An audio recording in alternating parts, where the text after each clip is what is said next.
This is Tank's vlog for April 27th, 2018. Wrapping up today in sports. It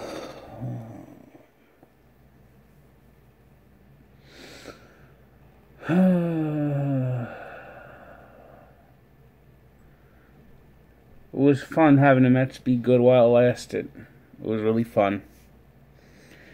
But that 12-2 start was just fool's gold. I look at this team and they're just not good. They're not good. They can't hold a lead. They can't win when Noah and Syndergaard and Jacob deGrom pitch because their bullpen blows it. Steven Matz is terrible. Zach Wheeler is mediocre, and who knows what you're going to get out of Jason Vargas. And now we have a closer that just is terrible. Awful. Atrocious! Armando Familia. You know, every time the Mets just have a chance to win a series now, it's going to be Armando Familia. You know, you listen to these closers. Some of the best closers. They come in with, like, intimidating music. I mean, most famous it was Mariano Rivera with Enter Sandman. It was Trevor Hoffman with Hell's Bells. I mean, what does Jerry's Familia come in the game with? A song where they keep saying Familia, ay ay ay ay ay ay ay ay ay. Is it correct? You are terrible. You are horrible. You are atrocious. It's time the Mets make a switch. They can't have Jerry's Familia just killing games anymore. Give Robert Gsellman a chance to close. I can't take it anymore. Three blown games. That's. You watch the Mets lose 3 by 3. You know that's how tailspins start. And they're now. Newsflash: the Mets are officially in a tailspin. They never do good in San Diego. It's just gonna be a disastrous weekend. All because Jerry's Familia sucks.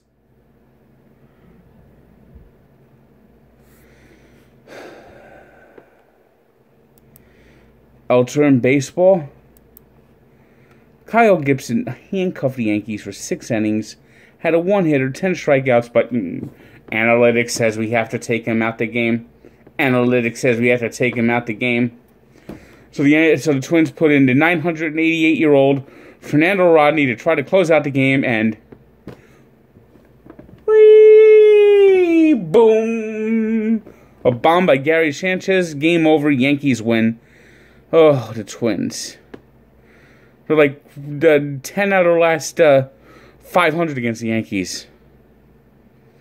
Braves beat the Reds, so there's another team that the Mets are going to be behind pretty soon. The Pirates beat the Tigers 1-0. Diamondbacks beat the Phillies 8-2. Mariners beat the Indians 5-4. It was the Rays 9-5 winners over the Orioles.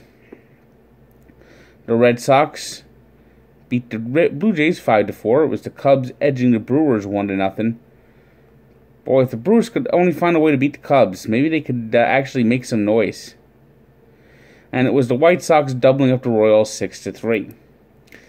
It was the NFL Draft beginning on Thursday in Dallas, with the perpetually loser Cleveland Browns making a move that will probably keep them perpetually losing.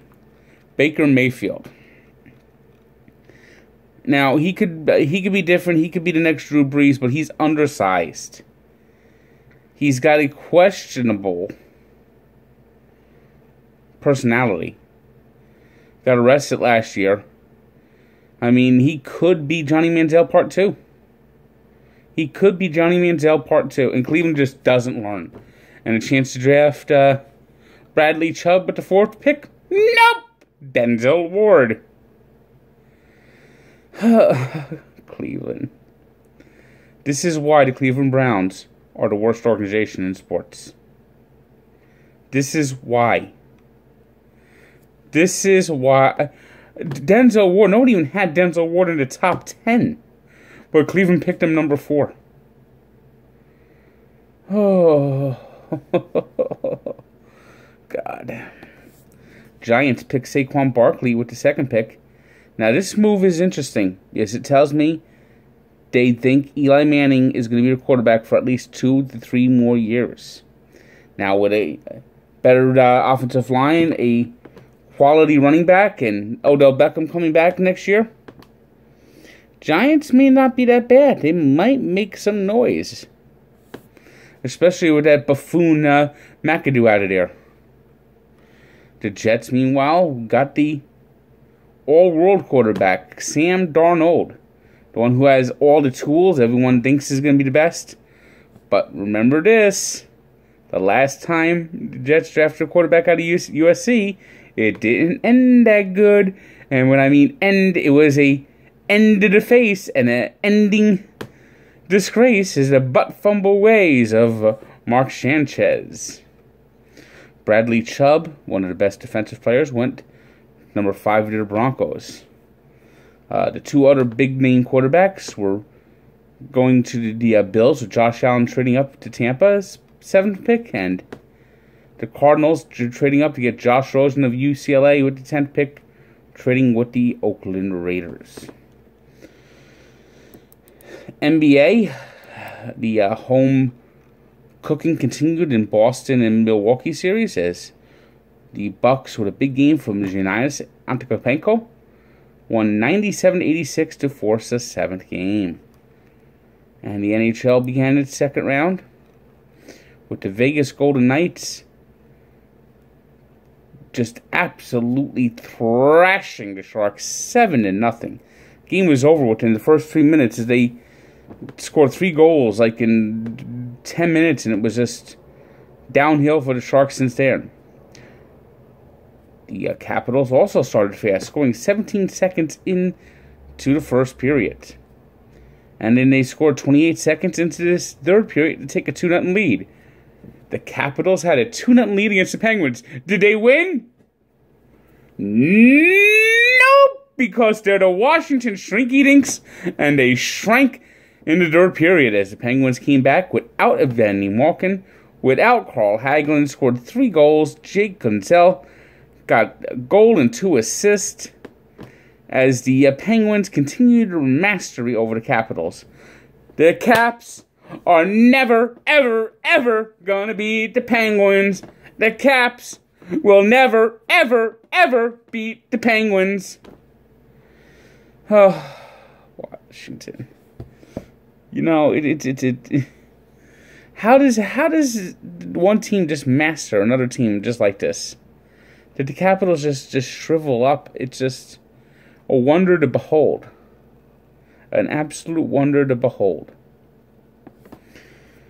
Today's 3 stars are Giannis Antetokounmpo of the Bucks, who had 31 points, 14 rebounds, and 4 assists. Jake Guentzel, who had a goal and 2 assists and was in on every goal the Penguins scored in their comeback win over the Capitals. And Kyle Gibson, 6 hits, 6 innings, 1 hit, 10 strikeouts of the Yankees. He deserved much better than he got. Today's birthday shout-out goes to... You play to win the game! Hello! Hello! Herm Edwards, the new Arizona State coach, turned 64. Now we take a look back at Nolan Ryan becoming the all-time strikeout leader when he surpassed the record of Walter Johnson. Now what's interesting is Nolan Ryan did not exclusively hold this record. He actually had a battle Steve Carlton for the next 2 seasons before Steve Carlton's career basically just faded at the end. If Steve Carlton had some injuries and it just was hanging on at the end of his career, while Nolan Ryan was still throwing no-hitters well past the age of 40.